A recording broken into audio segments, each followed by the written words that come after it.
کر سکتا ہے، کوئی اس کے لیے مشکل نہیں. هو علی کل شیء قدیر، اسے ہر شے کی قدرت حاصل ہے. لیکن اصل بات جو ہے میں آپ کو بتانا چاہتا ہوں، یہ ہے سائیڈ ایشو. اصل ایشو ہے فلسطین کا جو شروع ہونے والا ہے. بھٹی دہکے گی وہاں. ظاہر بات ہے کہ اگر کوئی بہت بڑا اقدام ہو جاتا ہے فلسطینیوں کے خلاف، اور اگر واقعتاً مسجد اقصیٰ اور قبۃ الصخرہ گرا دیے جاتے ہیں، جو طوفان اٹھے گا عالم عرب میں، یہ حسنی مبارک ہو یا شاہ خالد ہو یا کوئی اور ہو، یہ نہیں روک سکتے اس طوفان کو. نوجوان خون اٹھے گا، غیرت اور جو بھی حمیت ہے. مسلمان ان پڑھ سے ان پڑھ اور بالکل بے دین، وہ بھی مسجد کی حرمت پر کٹ مرنے کو تیار ہو جاتا ہے. مسجد تو بنا دی شب بھر میں، ایمان کی حرارت والوں نے، من اپنا پرانا پاپی ہے، برسوں میں نماز ہی بن نہ سکا. وہ چاہے کانپور کی مسجد تھی مسلمانوں نے جانے دی ہے، چاہے وہ شہید گنج کی مسجد تھی مسلمانوں نے جانے دی ہے، چاہے نماز نہ پڑھتے ہو. لیکن یہ جو حرمت اور یہ جو حمیت اور یہ غیرت ہے، اس سے جو طوفان اٹھے گا یہ ہوگا اس ملحمۃ العظمی، اس کی طرف پیش رفت ہو رہی. کتاب الملاحم سے احادیث کے حوالے سے کہ جن جنگوں کا حوالہ دیا حضور نے، پیشن گوئی کی ہے، اس کا نقطہ آغاز تھا خلیج کی جنگ. صدام حسین نے اسے کہا تھا یہ مدر آف وارز ہے، ام المحارب، یہ ایک جنگ نہیں ہے. اس کا نقشہ بھی حدیث میں موجود ہے، پیشن گوئی موجود تھی، اس وقت بھی ہم نے شائع کی تھی. لیکن اس میں جو جنگ اب ہونے والی وہ الملحمۃ العظمی. ملحمہ کسے کہتے ہیں؟ لحم گوشت کو کہتے ہیں، اور قصائی کی دکان کو عربی میں ملحم کہتے ہیں، جہاں گوشت کے ٹکڑے کیے جاتے ہیں. آج کل مشینوں سے ہوتے ہیں، اب جو ہے وہ ہاتھ سے چھریوں سے نہیں ہوتے، لیکن ٹکڑے ہو رہے ہوتے ہیں، جسموں کے چیتھڑے اڑ رہے ہوتے ہیں. ملحمہ، یہی لفظ استعمال کیا تھا حضرت سعد ابن عبادہ نے رضی اللہ تعالی عنہ یوم فتح مکہ. ان کے دل میں تھا کہ اب ہم انتقام لیں گے ان عربوں سے، ان قریش سے. الیوم یوم الملحمہ، الیوم یوم الملحمہ، یہ کہتے ہوئے جا رہے تھے. ایک خاص کیفیت، آج ہے گوشت کے ٹکڑے اڑانے کا دن. حضور سے کہا کسی نے جا کر کے ساتھ تو یہ کہہ رہے ہیں الیوم یوم الملحمہ، الیوم یوم الملحمہ. حضور نے فرمایا نہیں، ان سے کہو جا کر الیوم یوم المرحمہ، الیوم یوم المرحمہ، آج رحمت کا دن ہے، آج تو میں ان سب کو معاف کروں گا. لا تثریب علیکم اليوم، میں تم سے وہی بات کہہ رہا ہوں جو میرے بھائی یوسف نے کہی تھی اپنے بھائیوں سے، اذهبوا فانتم الطلقاء، جاؤ تم سب کے سب آزاد. وہ ملحمہ ہے جس کو کہ حضور نے حضرت معاذ بن جبل رضی اللہ تعالیٰ عنہ، اس کی روایت ہے، اس میں سے جو ابو داؤد میں روایت آئی ہے اس میں الملحمۃ العظمی، عظمی مؤنث ہے اعظم کا. آپ کہتے ہیں جنگ عظیم اول، جنگ عظیم دوم، عظیم کا باپ ہو گیا اعظم، سب سے بڑا، اور اس کا مؤنث ہے سب سے بڑی، عظمی. الملحمۃ العظمی، سب سے بڑی لڑائی. میرے نزدیک یہ وار کے معنی میں نہیں ہے، بیٹل کے معنی میں. انگریزی میں یہ دو لفظ علیحدہ ہیں، وار، بیٹل. وار سالوں کو محیط ہوتی ہے، بیٹل کسی ایک خاص جگہ پر جو لڑائی ہوتی ہے اس کو کہتے ہیں. حضور کے اور قریش کے درمیان 6 سالہ وار تھی، جنگ تھی. لیکن battles, battle of Uhud, battle of Badr, یہ بیٹلز تھی، لڑائیاں تھیں. تو عظیم ترین جنگ شاید اس اعتبار سے نہ ہو جیسے کہ ورلڈ وار 1 اور ورلڈ وار 2، یعنی اس کی وسعت کا اتنا معاملہ نہیں اور طوالت کا نہیں. لیکن جو لڑائی جو ہے بیٹل ہونی ہے، جس کو کہ یہ لوگ، یا چونکہ میں نے کہا تھا شروع میں کہ سرما ہے میری آنکھ کا خاک حجاز و ہول قدس، نیو ٹیسٹمنٹ کی آخری کتاب ہے the book of revelation, revelation of saint John. اس میں آرمگڈون کہا گیا ہے اسے. ہر مجدون، یہ عبرانی لفظ ہے، ہر کہتے ہیں اونچی جگہ کو، سطح مرتفع. مجدون میگیڈو، میگیڈو ایک وادی ہے، مرتفع، وادی مرتفع. یہ ہے واقع لبنان، اسرائیل اور شام کے درمیان جو ٹکڑا، جو ٹرائنگل بنتی ہے، یہ ہے، یہاں پر بڑی جنگ لڑی جائے گی. اور یہ جنگ صلیب ہوگی جو کہا ہے بش نے، یہ جنگ صلیب. سیکنڈ ملینیم شروع ہوئی تھی تو پہلی صلیبی جنگ ہوئی تھی، تھرڈ ملینیم شروع ہوا ہے، یہ سیکنڈ صلیبی جنگ ہے، یہ کروسیڈ ہے. اور میں اس مرتبہ امریکہ گیا تھا تو پہلی مرتبہ مجھے وہاں ایک رسالہ ملا ٹرمپٹ نام کا. یہ امریکہ کے جو بہت ایکسٹریمسٹ قسم کے پروٹیسٹنٹس ہیں، یہ ان کا رسالہ ہے، اور ان کے بارے میں اب کہا جا رہا ہے وہ کرسچین زائنسٹ ہیں. آپ شاید پہلی مرتبہ یہ لفظ سن رہے ہوں. زائنسٹ تو ہم سمجھتے ہیں یہودیوں کو، کرسچین زائنسٹ وہ ہیں جو ہیں تو عیسائی پروٹیسٹنٹس ہیں، لیکن اسرائیل کے وہ حمایتی یہودیوں سے بڑھ کر ہیں. یہ میری کسی پہلی تقریر میں شاید بہت سے حضرات کو یاد آ جائے، میں نے کہا تھا 4 سال پہلے ہمارا تنظیم اسلامی کا ایک کنونشن ہوا تھا ہوسٹن میں، امریکہ کا جنوبی علاقے کا شہر ہے. ایک سیشن اس میں ہم نے رکھا تھا انٹرفیتھ، ایک عیسائی کو بلایا تھا، ایک یہودی بہت بڑا وہاں کا عالم ہے اس کو بلایا تھا. اس یہودی عالم نے ڈاکٹر وشوگراڈ، جو وہاں کی یونیورسٹی میں پروفیسر ایمیریٹس ہے، اس نے کہا تھا کہ یہ اسرائیل کو تو سپورٹ کر رہے ہیں عیسائی، ہم تو نہیں کر رہے. جو پریکٹسنگ یہودی ہیں وہ زیادہ اسرائیل کے حق میں نہیں تھے، یہ تو سن 67 کے بعد انہوں نے اسرائیل کو تسلیم کیا ہے. وہ تو منتظر تھے کہ ہمارا مسیحا آئے گا تو اس کی قیادت میں جنگ کریں گے، جیسے شیعہ منتظر تھے کہ مہدی موعود آئیں گے تو پھر ہم کچھ کریں گے. وہ امام خمینی نے کہا بھائی جب وہ آئیں گے آ جائیں گے، لیکن ہم کچھ راستہ کے لیے. زائنسٹ نے آگے بڑھ کر ریاست قائم کر لی، اور جب یروشلم پر بھی پورا قبضہ کر لیا تب جو ہے در حقیقت مذہبی یہودی جو ہے پھر انہوں نے اپنایا ہے، اون کیا ہے، اور نئے سیٹلمنٹس جو بھی بنے ہیں وہاں پر اسرائیل میں، اس میں اکثر و بیشتر مذہبی یہودی آیا، اور بروکلن کے علاقے سے سب سے بڑھ کر آئے ہیں، جو امریکہ میں نیو یارک کا ایک جنوبی علاقہ ہے، بہت بڑا یہودیوں کا بہت بڑا گڑھ ہے.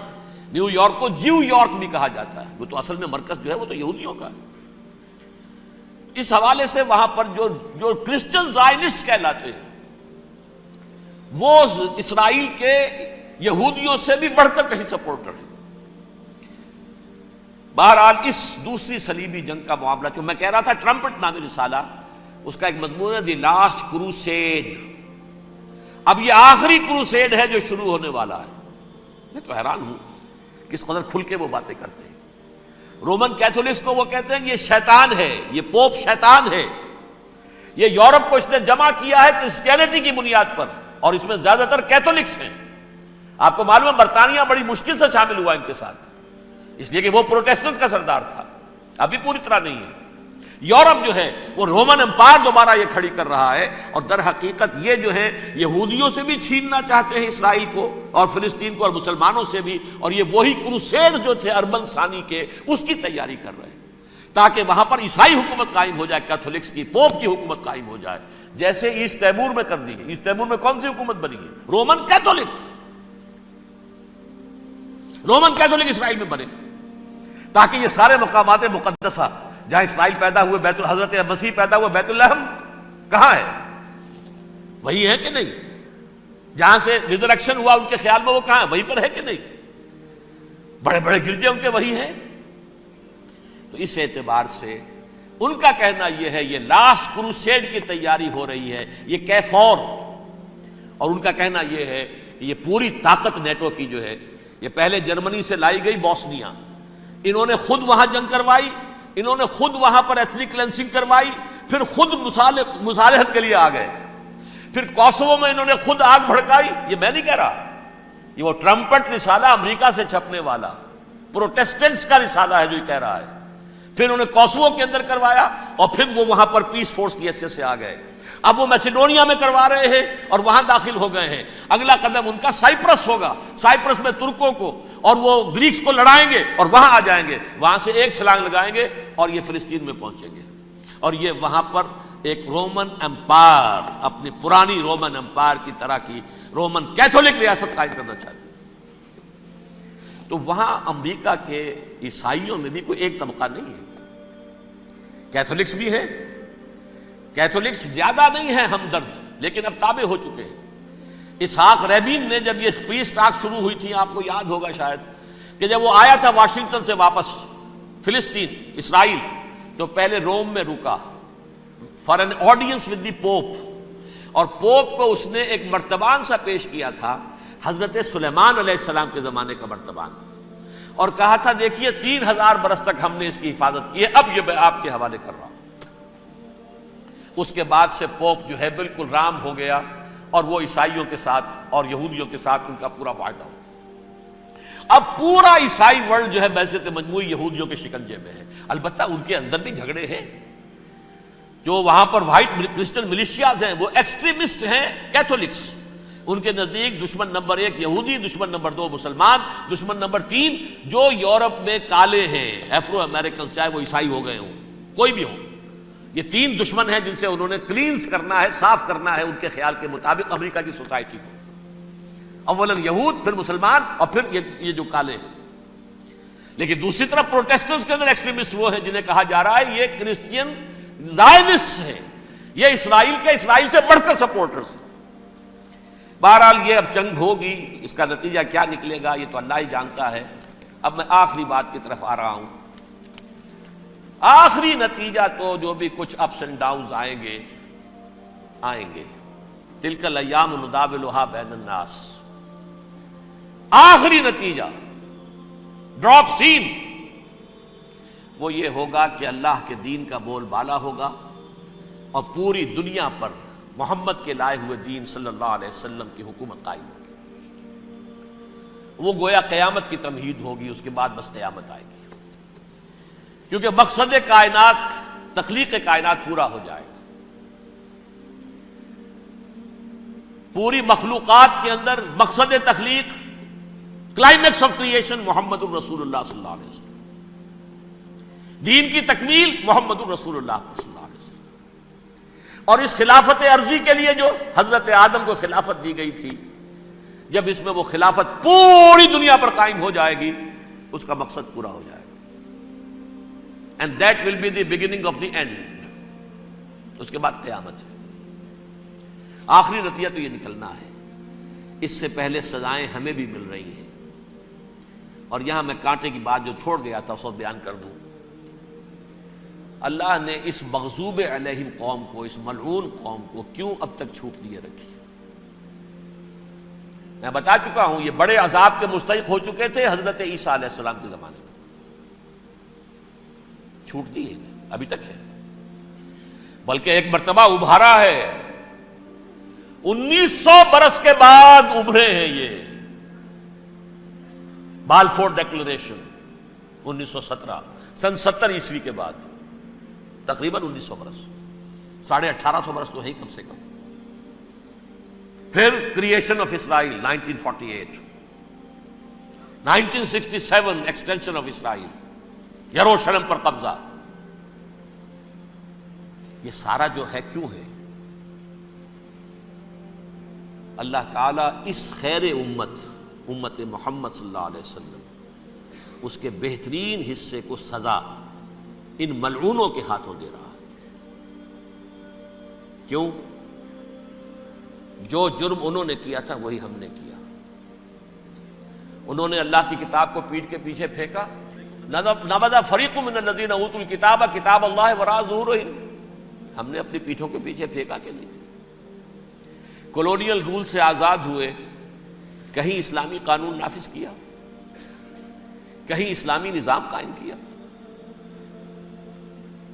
تو جو جرم ان کا تھا وہی ہمارا ہے. اور ہم خیر امت ہیں، اور ہمارے میں سے خیر ترین عرب ہیں. ان پر اللہ کا فضل، ان کی مادری زبان میں اللہ کی کتاب موجود ہے. پھر انہوں نے اللہ کے دین کو پیٹھ دکھائی. جو ملک آزاد ہوا کولونیل رول سے، یا اس نے قبلہ کر لیا اپنا ماسکو کی طرف یا کر لیا واشنگٹن کی طرف. کسی نے مکے کو قبلہ بنایا. یہ بدترین سزا ہے. ویل للعرب من شر قد اقترب. اور ترمذی شریف میں تو یہاں تک روایت ہے من اقتراب الساعۃ ہلاک العرب. قیامت کے قرب کی ایک نشانی یہ بھی ہوگی کہ عرب ہلاک ہو جائے گے. ایک حدیث میں الفاظ آتے ہیں کہ حضور نے جب کہا یہ ہوگا یہ ہوگا یہ ہوگا یہ بربادی آئے گی، تو کسی زوجہ محترمہ نام میں بھول رہا ہوں، انہوں نے پوچھا کہ عرب اس دن کہاں ہوں گے؟ فرمایا العرب یومئذ قلیل، بہت کم. آخری خاتمہ ہونا ہے یہود کا حضرت مسیح علیہ السلام کے ہاتھوں. وہ عذاب جو 2000 برس تک ان سے چلا رہا وہ آئے گا اور ان کے رسول ہی کے ہاتھوں آئے گا. لیکن اس سے پہلے مسلمانوں پر یہ عذاب آ رہا ہے، ہولوکاسٹ کے درجے کا عذاب آ رہا ہے. البتہ ہم پاکستانی اس میں یوں سمجھ لیجئے کہ وہ تو خبریں موجود ہیں احادیث میں، وہاں تو جو ہونا ہے. اتنے انسان مریں گے کہ ایک پرندہ جو ہے اڑتا چلا جائے گا، وہ نہیں چاہے گا کہ نیچے اترے تو کسی لاش پر اترے، اسے جگہ نہیں ملے گی زمین خالی کر کہیں اتر سکے، تھک ہار کر گرے گا، مرے گا تو بھی لاش کے اوپر گرے گا.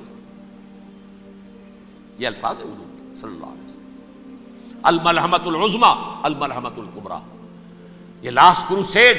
ٹرمپٹ اخبار نے، میں اس کا فوٹو اسٹیٹ بھی کبھی آپ کو دکھا دوں، ویسے میرے ساتھ ہے وہ رسالہ ٹرمپٹ. دی لاسٹ کروسیڈ، اس کی تیاری ہو رہی ہے. وہ الملحمۃ العظمیٰ اور ملحمۃ الکبریٰ جو ہے وہ آنے والی ہے. ابن ماجہ میں کبریٰ کہا ہے، اکبر کا مؤنث کبریٰ. ملحمہ کبریٰ سب سے بڑی جنگ اور ملحمہ عظمیٰ سب سے عظیم جنگ. یہ ہوگی اور بہت جلد ہوگی.